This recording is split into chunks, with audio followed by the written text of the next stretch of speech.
This section plants the single assertion the whole book grows from. Every particle and every wave is an excitation of a quantum field defined over all of space and time. A field, in the sense Chapter 0 gave it, is some kind of machine. A space-time point goes in and amplitude comes out. Once quantum mechanics erases the distinction between wave and particle, these machines become the only fundamental objects. Matter itself is field excitation. The assertion pays immediately. All electrons are identical because there is one electron field and each electron is one of its excitations. Indistinguishability, once a postulate, arrives as a corollary. Everything else in the chapter is the notation that space-time indexed machines demand: Lorentz covariance, Fourier conventions, and Heaviside Lorentz units. This section explains the two formulations of classical dynamics, which carry equal classical content and unequal quantum fate. Newton's law, force equals mass times acceleration, is a local law. It hands you the position at every instant of time, which is exactly what quantum mechanics forbids you to know between measurements. The Lagrangian formulation replaces it with a global law. The action. The action is a functional, a machine that eats a whole trajectory and returns one number. The physical path is the one that extremizes it. Fermat's least time derivation of Snell's law is the anchor. It looks cute and seemingly unhelpful, yet Chapter 1 calls it the key to understanding quantum fields. A principle that ranks entire paths survives quantization, while a law that tracks positions instant by instant does not. This section distills the chapter on simple harmonic oscillators into one structural move: second, quantization in miniature. The chapter trades the Schrödinger equation's Hermite polynomial solutions for an algebraic factorization of the Hamiltonian. Because the position operator and the momentum operator do not commute, the factorization leaves a residue, the zero-point energy of 1/2 h bar omega. The two factors become the lowering operator, and the raising operator, a dagger, and their product, a dagger times a, is the number operator, an operator that counts. Energy stops being a continuum and becomes an integer register. Each rung of the ladder is a lump of h bar omega, a particle in embryo. The chapter is the book's generative seed. Every field the book later quantizes is a lattice of these oscillators, and the claim in equation 2.2 that waves behave like particles is this ladder read literally. Photons and phonons are what the number operator counts. This section explains the occupation number representation. Indistinguishability makes particle labels meaningless. Only the count of particles per momentum mode carries information. So relabel the state. Write 2, 1, 0, 0, and so on. One occupancy count per mode. That step is bookkeeping. The chapter's real move is the identification the relabeling licenses. A mode holding n particles of energy. EP has exactly the energy ladder of a harmonic oscillator holding n quanta, equally spaced, additive. Same spectrum, same algebra, so the oscillator's creation and annihilation operators transfer wholesale. Wave functions vanish. Every state becomes operators acting on the vacuum state. The authors split it precisely, partly a matter of notational administration, and partly a radical change in the way we look at the world. The operator algebra itself will carry exchange symmetry, a plus sign for bosons and a minus sign for fermions, where the older formalism symmetrized wave functions by hand. This section explains how second quantization is made to work. The chapter is one equation wearing examples. The equation says that a single particle operator lifted to Fock space equals the sum over all pairs of states, alpha and beta of the matrix element, A alpha beta, times the creation operator for the state alpha, times the creation operator for the state alpha, times the annihilation operator for the state beta. A single particle operator carries its entire Hilbert space content in its matrix elements, where the matrix element A alpha beta is the amplitude of the operator shifts from a map between states alpha and beta.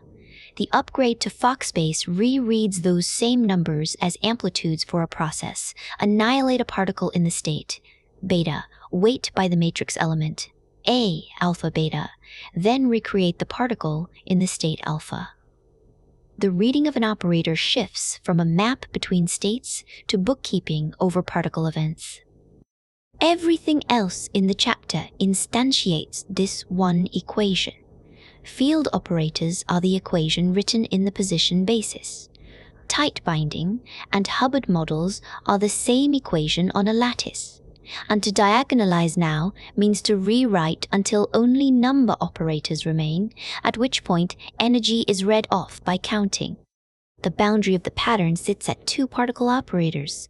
Those need 4 creation and annihilation operators together with normal ordering. That is the same move, one rung up. This section explains how the chapter promotes the particle index of a mechanical chain into a continuous label, which is the birth of the field concept. The chapter executes one move, promote the particle index to a continuous label. Take the balls and springs chain, shrink the spacing L and the mass m together while holding the density, ρ, defined as m over L, fixed. The coordinates q sub j of t fuse into phi of x and t, a field, one independent degree of freedom at every space-time point. The author's definition compresses it. A classical field is a machine that takes a position in space-time and outputs an object representing the amplitude. That object can be a scalar, a vector, a tensor, whatever the physics demands. Everything else in the chapter, the Hamiltonians, the Poisson brackets, the Lagrangian density, is the discrete formalism rewritten, so this limit lands cleanly, staging classical machinery in exactly the form quantization will consume. The chapter runs a controlled demolition. Take the Schrödinger recipe, promote energy E and momentum, P to operators, apply it to the relativistic dispersion relation, E squared equals P squared plus M squared, and watch what the squaring costs. The result is the Klein-Gordon equation, the D'Alembertian plus M squared acting on the field phi equals 0. The equation is perfectly covariant, but the square root it dodged returns as E equals plus or minus the square root of P squared plus M squared, and the conserved density proportional to E goes negative along with it, so it can no longer serve.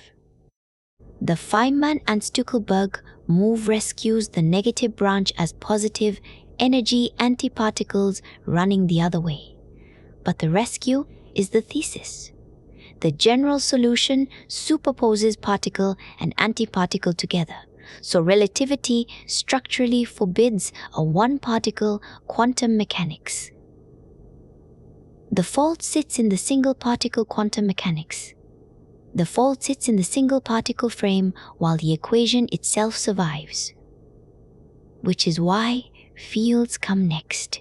This section explains how to write down a theory as a single Lagrangian and read its physics off term by term. A theory is one line, the simplest Lagrangian with the right symmetry. Feed that line to the Euler-Lagrange equation and it returns an equation of motion whose dispersion relation names the particle content. The chapter is a ladder of single added terms, and each term buys exactly one physical feature. 1/2 times the square of the derivative of the field phi, taken alone, gives gapless, massless waves. Subtracting 1/2 m squared phi squared opens a gap in the dispersion at an energy equal to m. And that gap is what mass is. Adding j times phi couples the field to an external source. Subtracting lambda over 4 factorial times phi to the 4th power makes particles scatter at the price of exact solvability. Two fields coupled through g times the square of the sum of phi 1 squared and phi 2 squared interact through the cross term, and they expose an SO2 symmetry dial which repackages as one complex field psi with U1 symmetry dial which repackages as one complex field psi with U1 symmetry. A theory's content just is its terms. Every term is a physical decision. This section explains why the passage of time, taken seriously, forces quantum mechanics into field theory. Time enters quantum mechanics only as a parameter.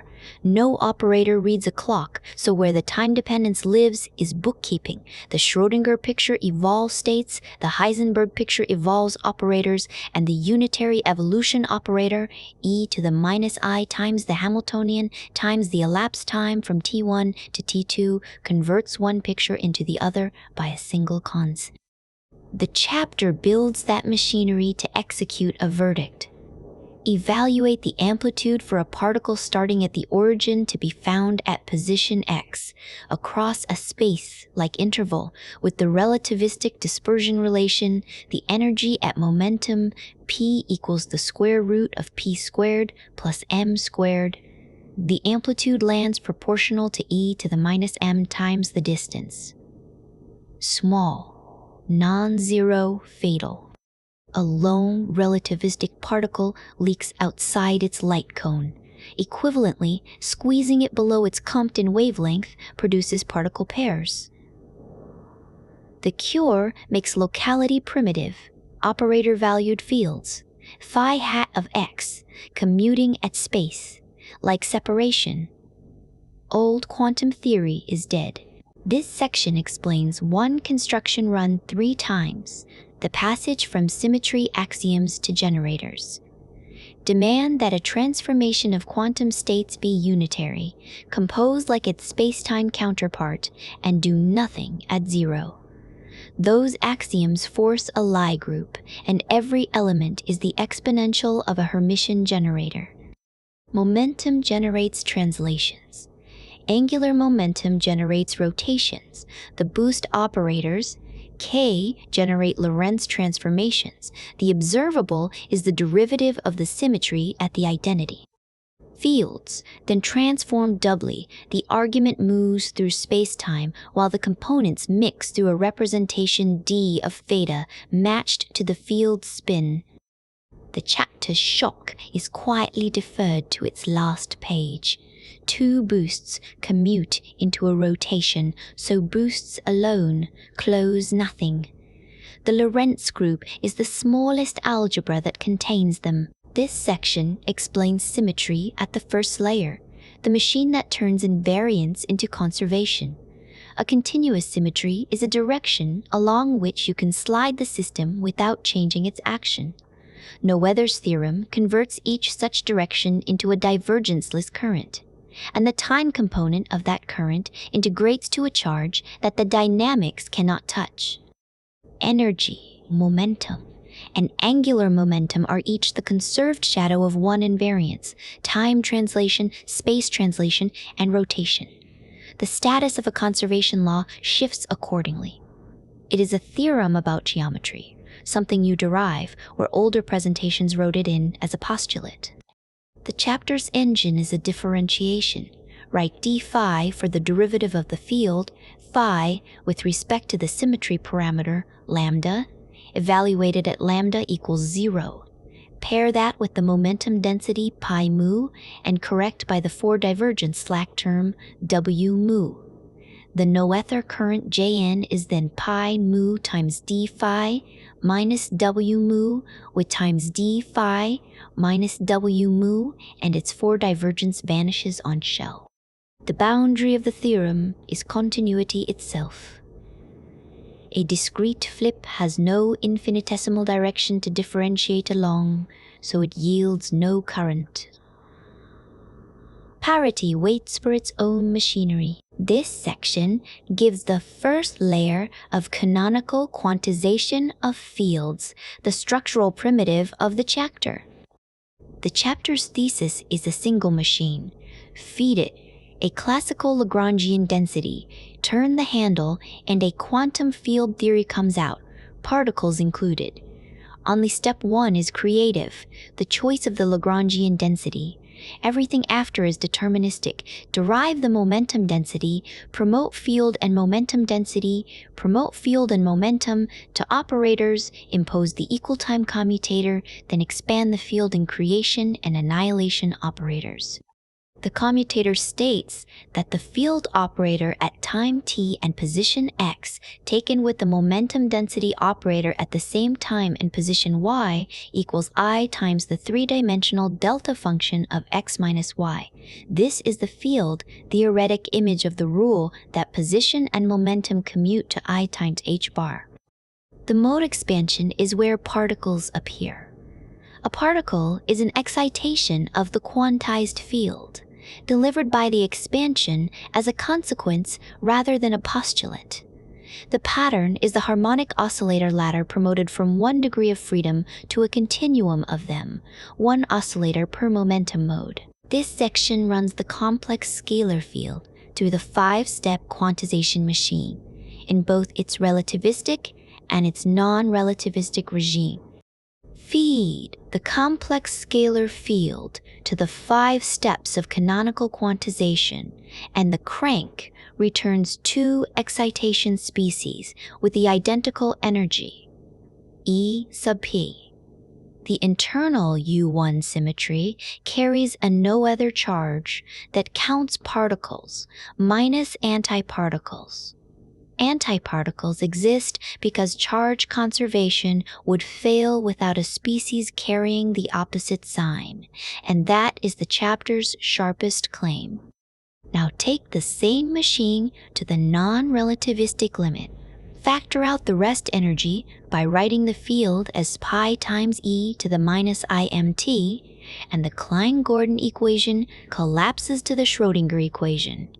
In amplitude and phase variables, where the field is the square root of rho times e to the I theta, the momentum conjugate to theta is minus rho y, the momentum conjugate to theta is minus rho. That gives a commutator of the number operator with the phase operator equal to I. One demonstration, run twice. Quantizing a symmetry yields conserved countable excitations, and the variable conjugate to the count is the phase. This is the handle superfluids and superconductors will later turn. This section explains fields with many components and the massive electromagnetism of the Procca theory. One primitive, a multi-component field, is a scalar field carrying an extra index, and everything hinges on where that index lives. If it lives in an abstract internal space, as in the chapter's isospin triplet phi1, phi2, phi3, then rotations of the internal dial commute with spacetime entirely, and no other converts the rotation symmetry into a concernal dial commute with spacetime entirely, and no other converts the rotation symmetry. If the index lives in Minkowski space instead, as in the massive vector field, a mu of the Procca theory, then Lorentz transformations act on the index itself. The constraint that partial mu, a mu equals 0, deletes one component, leaving 3 physical polarizations, which is spin 1. Either way, the quantization crank is unchanged. The Hamiltonian is still oscillators, with the energy now summed over momenta and over polarizations alike. The index is bookkeeping. Its home space is physics. This section explains how gauge fields arise when a symmetry of description is demanded locally. Demand more redundancy, and a force appears. The chapter's engine is one move.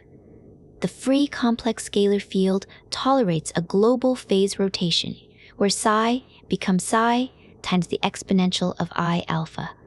But let alpha vary from point to point and the derivative term breaks unless you introduce a compensating field, A mu, folded into the covariant derivative, d mu, which is the ordinary derivative plus I times the charge, q, times A mu.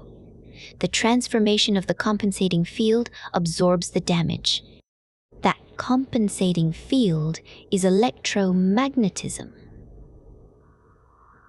The photon is the cost of insisting that your description's arbitrariness be local rather than universal. The chapter is careful that gauge invariance names a descriptive vagueness, our inability to fix a unique potential. Yet localizing that vagueness generates real dynamics. This is the same move. Whale started, local redundancy begets connection, misnamed gauge ever since. This section explains the 3 discrete transformations that complete the symmetry inventory. Alongside the continuous Lie group transformations of Chapter 9, spacetime admits 3 Z2 involutions, charge conjugation Z, parity P, and time reversal T. Each squares to the identity, each has eigenvalues plus 1 or minus 1. And each has eigenvalues plus 1 or minus 1, and each can be violated separately of chaos. The one forced invariance is the composite.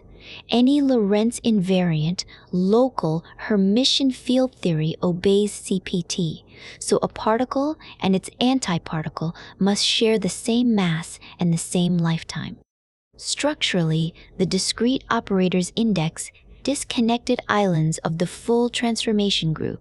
The group O3 has 2 islands, the Lorentz group has 4, and only the island holding the identity is reachable continuously. Discreteness here means topology, components that no path can join. This section explains propagators and Green's functions at the first structural layer. A linear operator inverts against a point source. The equation L hat acting on g of t and u equals the delta function of t minus u defines the Green's function. Superposition then solves any driven problem by weighting g with the source term f of u. The chapter's thesis is that the quantum amplitude for a particle at y at time ty to be found at x at time tx, the propagator, is the Green's function of the equation of motion. Quantum mechanics can therefore run on responses to point sources rather than on wave functions. The inversion of status is the point. Wave functions are special cases of propagators carrying less information.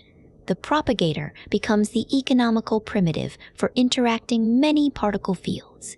The object perturbation theory expands, most conveniently expressed in terms of cartoons, as Chapter 17 puts it, seeding the diagrammatic machinery, the book is built.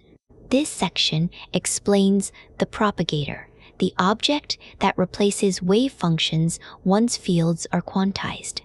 The propagator is an amplitude. You inject a particle into the interacting ground state, called omega, at a space-time point y. Let it stir the system, remove it at a point x, and find the ground state intact. One number, g of x, and find the ground state intact.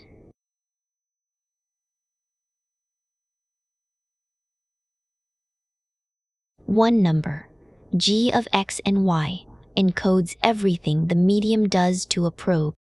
The structural move is Feynman's. The naive amplitude, g+, tracks only particles. Wick's time ordering symbol t folds in the second story, an antiparticle running the reverse leg. The sum, the expectation value in the ground state, omega of the time, ordered product of the field operator at x and the conjugate field operator at y, becomes the unit from which every field operator at y becomes the unit from which every field theoretic calculation is assembled. A propagator is a Green's function. The field equations are what it inverts. This section explains the S-matrix, the operator that turns an unsolvable interacting theory into a solvable boundary problem. An interacting Hamiltonian cannot be solved, but a scattering experiment never asks you to solve it. Particles begin and end far apart where they are free. Wheeler's S-matrix exploits exactly this boundary structure, compress the entire unsolvable middle into one operator, S hat, whose matrix elements between free asymptotic states carry every observable amplitude T's, carry every observable amplitude. The chapter's machinery serves that compression. The interaction picture splits time evolution so that operators evolve by the solvable free Hamiltonian, H0, while states evolve by the interaction Hamiltonian alone. That split makes S hat the interaction picture evolution operator from time minus infinity to time plus infinity, which is Dyson's time. The pattern generalizes. Whenever dynamics is intractable in the middle, encode it as a map between asymptotic regimes you can solve. This section explains how Feynman diagrams fall out of the S-matrix expansion and why the drawing itself becomes the computation. Dyson's expansion turns the S operator into a power series in the interaction Hamiltonian. Wick's theorem grinds each term into a sum of pairwise contractions, and each contraction pattern is a picture, a Feynman diagram. The chapter's thesis is this bijection run in reverse. The dictionary is small. Each vertex contributes minus I lambda, each internal line contributes a propagator. Each external line contributes a plane, wave factor, e to the plus or minus ip dot x, and the whole expression is divided by the symmetry factor. Once you know that dictionary, you skip the combinatorics entirely and write the amplitude straight from the drawing.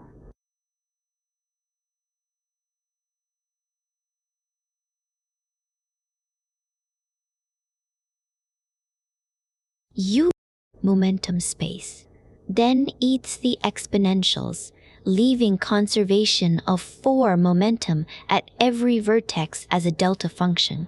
Schwinger's gloss is exact computation for the masses. This section explains how scattering theory turns a force into one measurable number. A force is a particle you never detect. The chapter builds Yukawa's psi dagger, sci-fi theory, scalar electrons exchanging scalar photons, and runs it through the 5-point plan to the one-number experiment measures, the invariant amplitude M, the sum of connected, amputated diagrams, once the trivial identity and the delta function are stripped from S-hat equidiagrams, once the trivial identity and the delta funclus IT hat. The punchline compares the T-channel Fion propagator minus g squared divided by q squared plus mu squared against Born's approximation. The propagator is the Fourier transform of a potential, Yukawa's potential, e to the minus mu r divided by 4 pi r, worked as example 20.4. A static force law is a virtual particle's propagator, seen in position space. Its range, 1 over mu, is the mediator's inverse mass. Massless mediator, infinite range, Coulomb. This section walks through the crash course chapter on statistical physics, which exists to hand you one move. Couple a field linearly to a fictitious source, and the partition function becomes a generating function. Every thermal average and every correlation, G between the field at site I and the field at site I and the field at site J, falls out as a derivative of Z with respect to the sources, one derivative of Z with respect to the sources, one derivative per field insertion. The one-dimensional magnet of spins is the anchor. On that anchor, statistical physics compresses to a single instruction, multiply by the density matrix, which is e to the minus beta h naught divided by z, and take the trace. The thesis of the chapter is the analogy table, table 21.1. The lattice label, I, becomes the continuum position x. Correlation functions become propagators. The generating function z of j becomes the generating functional z of j, now fed by a source field rather than a list of sources. The chapter teaches no new physics. It plants the derivative of a source, primitive, so that when field theory's generating functional arrives, it lands as recognition. This section explains the generating functional for fields. Couple the field linearly to a source, a term j times phi, and the vacuum to vacuum amplitude z of j becomes a moment generating function. Every Green's function is then a functional derivative of z with respect to j, taken n times and evaluated at j. That is the whole chapter. It is the same move that makes the partition function the single object of statistical physics transplanted to fields. The source is a handle, an image the authors introduce in chapter 22. You grab the field and shake excitations out, and asking how the shaking propagates is asking for correlators. One functional, therefore, holds the entire theory, zipped, and differentiation unzips it term by term. The compression is the point. The theory stores its dynamics as the response of nothing to being poked, where you might have expected equations of motion. This section explains the path integral picture of quantum dynamics at its first layer. The propagator is a democracy of trajectories. Every path from A to B contributes, each weighted by a pure phase, the exponential of I times the action divided by h bar, and the amplitude is their sum. Neighboring trajectories with wildly different actions carry random phases and cancel. Only near the stationary point of the action do the phases align and reinforce. So Lagrange's least action principle falls out as the h-bar goes to zero limit of a phase coherence condition, with quantum fluctuations living in the paths just off it. Dyson's protest, "You're crazy," names the affront precisely. Dynamics is what survives cancellation in an unfiltered sum over histories. This section covers field integrals, the move that turns quantization into the evaluation of one integral. The chapter performs a single substitution. The trajectory q of t becomes phi. Quantization reduces phi of x, and the entire canonical machinery becomes optional. The generating functional is the functional integral. Z of j, the generating functional, is the functional integral z of j's to I times the spacetime integral of the Lagrangian plus j times phi. Quantization reduces to doing an integral. Only one such integral is ever computable, the Gaussian. So the working definition of a free theory becomes a Lagrangian massaged into quadratic form 1/2 phi a hat phi a hat phi. The answer then hands you the propagator as the inverse of the kernel. I times the inverse of a hat is the propagator delta. Exercise 24.4 shows the payoff. You invert an operator instead of mode expanding, and the massive vector propagator falls out. The divergent normalization, a constant b times the determinant of a raised to the -1/2 power, cancels when you divide by z of 0.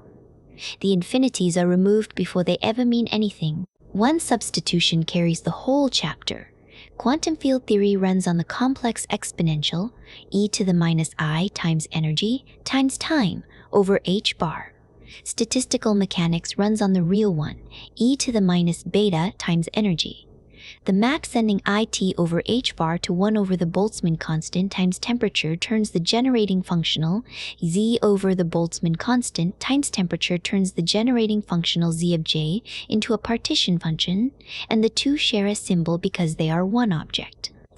The Wick rotation makes this precise, time becomes -I tau, and Minkowski's metric flattens into a Euclidean metric with 4 plus signs. The trace in z equals the trace of the exponential of -beta times the Hamiltonian forces the field at imaginary time 0 to equal the field at imaginary time beta. Everything already built transfers wholesale, propagators, vertices, connected diagrams. Temperature enters as a boundary condition on time. This section explains broken symmetry, the one displacement the chapter turns on. The Lagrangian keeps its symmetry while the ground state loses it. The breaking lives in the vacuum rather than in the law, and everything else in the chapter is a reading of that displacement's consequences. 3 anchors share the structure: a magnet cooling below its critical temperature, the Euler strut buckling left or right, a scalar field settling into one well of Landau's double minimum. Each time, an unbiased equation reaches an equilibrium that must nonetheless commit to one of several equivalent states. The observable physics is then the spectrum of small motions around the choice, rather than around the symmetric point. That is why identical laws can present asymmetric worlds. What nature shows you is the vacuum's commitment. The symmetry survives, hidden in the law.